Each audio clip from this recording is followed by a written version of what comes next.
Okay, నేను వస్తాను అంటే నిన్న రాత్రి కూడా నాకు చాలా మంది ఫోన్లు చేసి మెసేజ్లు ఏం పెడతారు, మీరు రావద్దు సార్ ఇక్కడికి అంటారు.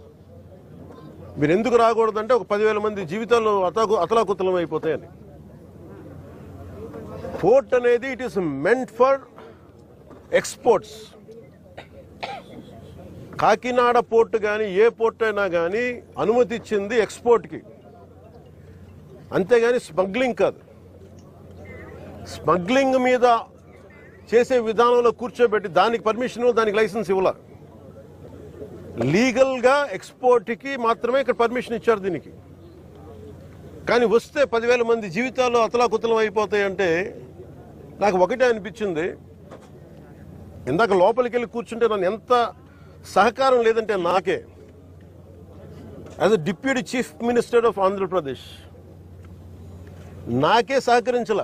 ఇక్కడున్న ఈ ఏమో పోర్ట్ అధికారులు, షిప్ అక్కడ స్టెల్లా అనే షిప్ ఉంది, పైకి ఎక్కాలి. దాన్ని ఒక దాదాపు 6 కంపార్ట్మెంట్స్లో దాన్ని ఏముంటుందని 6 కంపార్ట్మెంట్స్ 3 కంపార్ట్మెంట్స్ ఇది ఉంది. దాన్ని సీజ్ చేసి అక్కడ ఆఫ్ చేసాం. లోపలికి వెళ్ళి చెక్ చేద్దామంటే ఈ అనుకూలంగా లేదు మీకు పైకి ఎక్కడానికి అని చెప్పి అక్కడే తిప్పుతున్నాను నన్ను. ఇంత ఆబ్వియస్గా నాలాంటి వాడికి ఇంత ఆబ్వియస్గా అందరూ చూస్తుండగా, అంటే దీని వెనక ఎంత డీప్ రూటెడ్ నెట్వర్క్ పనిచేస్తాం మీ అందరికీ అర్థం. కొండబాబు గారు కూడా అదే చెప్తా ఉన్నారు. చూడండి సార్ ఎలా ఉందంటే అదే చెప్తా ఉన్నారు. నేను మీకు ఎప్పటి నుంచో మొత్తుకున్నాను సార్, ఇదే మీకు మీ దృష్టికి తీసుకొస్తుందని. ఇందాక మీకు చెప్పాను, కొండబాబు మనం కూర్చోబెట్టి మనం మెత్తగుంటే సరిపోదు, మనం గట్టిగా మాట్లాడాలి దీని మీద మనం అందరం అని అది చెప్తా ఉన్నాను కొండబాబు గారికి. మనోహర్ గారికి ఆయన being a civil supplies minister నాకు ఏమి చేయాలి, నేను ఎన్నిసార్లు చేసిన యాక్షన్ ముందుకు వెళ్ళట్లేదంటే డిస్ట్రిక్ట్ సివిల్ సప్లైస్ అధికారిని పిలిచి నేను అడుగుతాను రాగానే. నేను ఇక్కడున్న సెక్యూరిటీ అధికారిని అడిగా, చెక్ పోస్టుల సెక్యూరిటీ అధికారి, మీకు పర్మిషన్ ఎవరు ఇచ్చారు, హూ చెక్స్ దిస్ అంటే మాకు నో అబ్జెక్షన్ సర్టిఫికేట్ ఉంది. ఎవరిచ్చారు మీకు, దాని మీద అధికారికంగా ఏమైనా ఉత్తర ప్రత్యుత్తరాలు ఉన్నాయా? సమాధానం లేదు. డిస్ట్రిక్ట్ సివిల్ సప్లైస్ అధికారిని అడిగితే ఓకే నా కలెక్టర్ గారు చెప్పారు, కలెక్టర్ గారు మీకు అధికారికంగా మీకు ఇచ్చారా, మీకు సమాధానం లేదు. ఇవన్నీ చూస్తుంటే ఇది ఏమైపోయిందంటే బాగా చాలా డీప్ ఇంట్రికేట్ నెట్వర్క్ లాగా ఉంది మన రాష్ట్రం.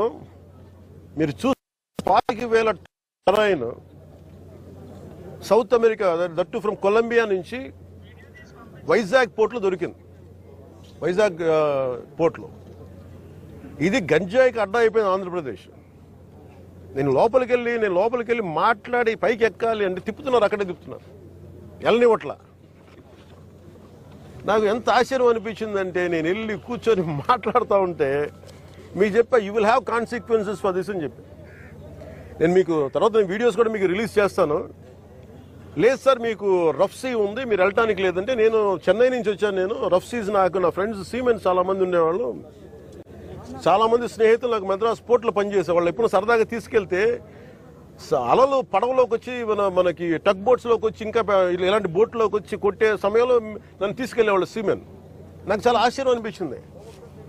అలాగే సార్ వింటున్నా వీళ్ళు కథలు ఏం చెప్తాను, అలా వింటా ఉంటే మళ్ళీ పక్క ఎదురుగా షిప్లో ఈ చిన్న బోట్లు వేసుకొని మనకి ఈ టైర్లు కట్టుకొని ఒక 2 పెట్టుకొని వాళ్ళకి దింపుకుంటా మన ఎగుమతి చేసుకుంటా ఉన్నారు. నేను వాళ్ళు చూపించాను, you are doing it in very obvious way. మీ సీఈఓ ఎవరు, ఏదో సీఈఓ పేరు చెప్పారు, దీనికి ఓనర్ ఎవరు, ఆ సీఈఓ లేడు ఇక్కడ. ఓనర్ ఎవరు అంటే ఎవరు 2 పేర్లు చెప్పారు. వన్ ఈజ్ ఏదో అరబిందో వాళ్ళదంట.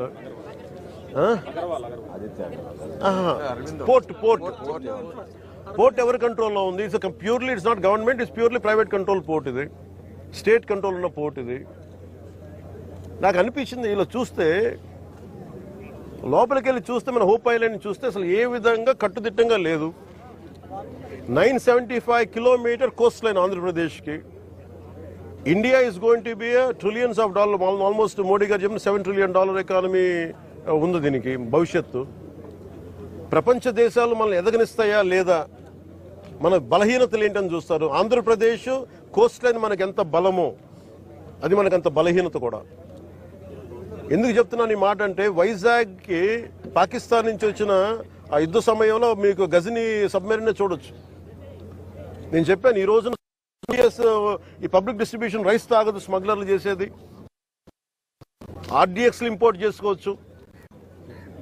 ఓఎన్జీసీ ఇలాంటి గ్యాస్ నిక్షేపాలు ఉన్న చాలా కీలకమైన ఇన్స్టిట్యూట్ మనకి వ్యవస్థలోని సంస్థలు ఉన్నాయి. ఇక్కడ ఒక 100 కిలోల ఆర్డీఎక్స్ని తెచ్చేసుకుని ఎవరు చూసేవాళ్ళు ఎవరు లేడు, నాదుడు లేడు. It is not just about public distribution సంబంధించిన రైస్ సంబంధించిన ఒక్కటిదే కాదు ఇది. సో మ్యారిటైమ్ సెక్యూరిటీ ఇష్యూస్ కూడా ఉన్నాయి దీనికి. మ్యారిటైమ్ సెక్యూరిటీ ఎక్కడుంది, మ్యారిటైమ్ పోలీసింగ్ ఎక్కడుంది? ఈ పోర్టు ఫ్రీ ఫర్ ఆల్ అయిపోయింది. ఉగ్రవాదులు కసాబ్ లాంటి వాడు ఎలా వచ్చాడు, ఎక్కడ మనకి కరాచీ నుంచి బోట్లో వచ్చి కాల్చేశాడు. ఇండియాకి చాలా వల్నరబుల్ పాయింట్ అయిపోయింది మన దగ్గరికి వచ్చి ఉగ్రవాదులు వచ్చి రావడానికి. ఇది కేవలం నేను ఒక పీడిఎఫ్ ఈ పబ్లిక్ డిస్ట్రిబ్యూషన్ సిస్టమ్ రైస్ సంబంధించి ఒకటే నేను మాట్లాడలేదు. వెరీ వల్నరబుల్ రిపోర్ట్ ఇది. ఎవరు దీన్ని పట్టించుకునే ఇది లేదు. ఎస్పీ గారికి నేను వెరీ బిగినింగ్ రోజున చెప్పాను. ఎస్పీ గారికి నేనే స్వయంగా పిలిచి చెప్పా, ఇది వల్నరబుల్ గా ఉంది report, please focus on it. అంటే ఇప్పుడు దాకా రిపోర్ట్ లేదు నాకు. ఇంకా కలెక్టర్ గారు ఇంకొంచెం ఇనిషియేటివ్ తీసుకొని చేయబట్టి మనోహర్ గారు, కొండబాబు గారు వీళ్ళందరూ కూర్చొని ఒక టీం లాగా పనిచేసి ఈ రోజు నేను పట్టుకోగలిగారు. మొన్నటికి మన సుధీర్ గారు కూడా సివిల్ సప్లైస్ చైర్మన్, ఆయన కూడా మీరు ఎంత పట్టుకున్నారండి నిన్న? ఇప్పుడు ఇది సమస్య ఎక్కడుందంటే, first public distribution system rice నిజంగా బిలో పవర్టీ లైన్లో ఉన్న వాళ్ళకి కనీసం వాళ్ళకి అవసరానికి తిండి కానీ ఇవన్నీ అందించడం, బియ్యం. అలాగే రైతుకి వాళ్ళకి స్థిరీకరణ, వాళ్ళకి ఏంటంటే